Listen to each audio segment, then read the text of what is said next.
आज मोदी जी के नेतृत्व में तीसरी बार सरकार बनने के पश्चात पहला बजट प्रस्तुत किया गया और जो बजट प्रस्तुत किया गया उसके लिए मैं प्रधानमंत्री जी को और वित्त मंत्री जी को बहुत बहुत बधाई देता हूं। यह बजट सभी वर्गों का हित रखने वाला बजट प्रस्तुत हुआ है और इसमें खास तौर से जिस बात को मैं कह सकता हूं कि यूथ के लिए जॉब अपॉर्चुनिटीज पर फोकस करके जो है वो ज़्यादा मदद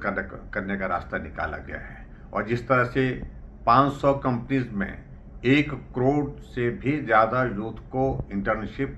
और इसमें 5,000 रुपये गवर्नमेंट देगी, ये एक बहुत बड़ी मुझे लगता है कि एम्प्लॉयमेंट जनरेशन की दृष्टि से जिस तरह से प्रधानमंत्री जी ने हमेशा कहा था कि नौजवानों को जॉब अपॉर्चुनिटी अवेल कराना ये हमारी जिम्मेदारी भी है और इसमें बहुत बेहतर ढंग से उन्होंने काम किया है। इसके लिए मैं बहुत बहुत बधाई देता हूँ।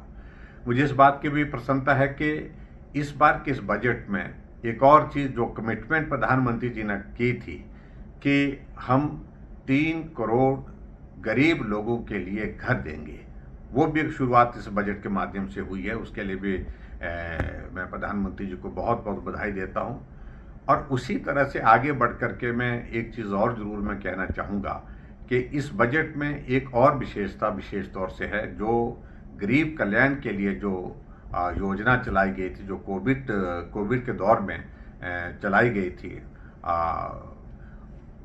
कोई भूखा ना रहे, उस दृष्टि से उस योजना को जारी किया गया है और उस तरह से ये भी एक बहुत बड़ी बात उस बजट के प्रावधान में हम देख रहे हैं। और मैं इस बात को भी देख रहा हूं कि हिमाचल प्रदेश में जो नुकसान हुआ था पिछली बार बरसात के दौरान,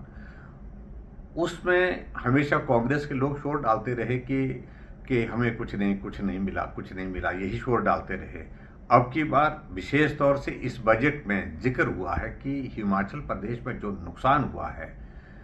उस नुकसान के कारण जो इंफ्रास्ट्रक्चर जो है वो जो डैमेज हुआ है उसको रिस्टोर करने के लिए केंद्र से अलग अलग मदों में जो योजनाएं हैं उन योजनाओं में मदद मिलेगी। यानी कि हिमाचल प्रदेश को उस तरह से मदद मिलेगी ताकि गरीब लोगों के लिए और उसके साथ साथ में दूसरे जितने भी हमारे जो इंफ्रास्ट्रक्चर को जो डैमेजेस हुए हैं उसको रिस्टोर करने के लिए बहुत बड़ी मदद मिलेगी। इसके लिए भी मैं प्रधानमंत्री जी का बहुत आभारी हूँ। मैं इस बात को भी देख रहा हूँ कि एक और प्रोविज़न उसमें देखा मैंने कि 1.5 लाख करोड़ रुपए का प्रावधान जो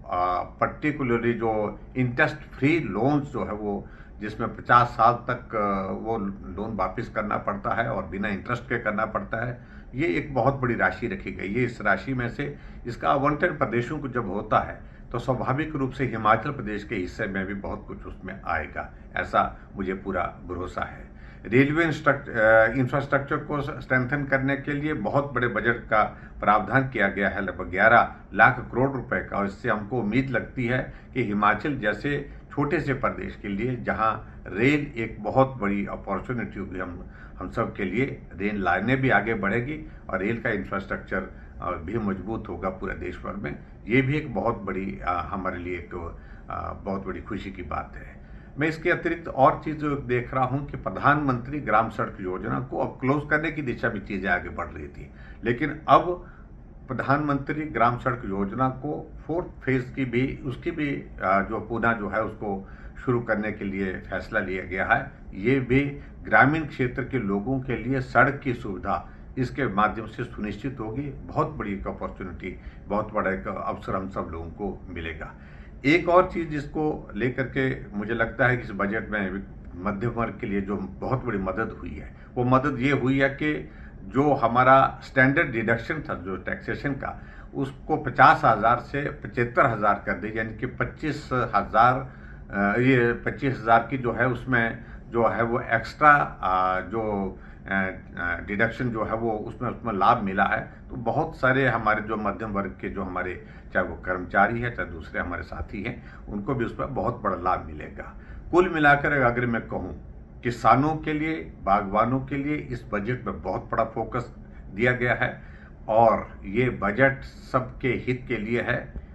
और मैं इस बजट का हृदय से अभिनंदन करता हूँ, स्वागत करता हूँ। निश्चित रूप से हिमाचल जैसे स्टेट के लिए भी इसमें विकास के रास्ते बहुत सारे खुलेंगे और एक बार फिर से प्रधानमंत्री नरेंद्र मोदी जी का और वित्त मंत्री निर्मला सीतारमण जी का अभिनंदन, उनका धन्यवाद और इस बजट प्रस्तुत करने के लिए बहुत बहुत बधाई।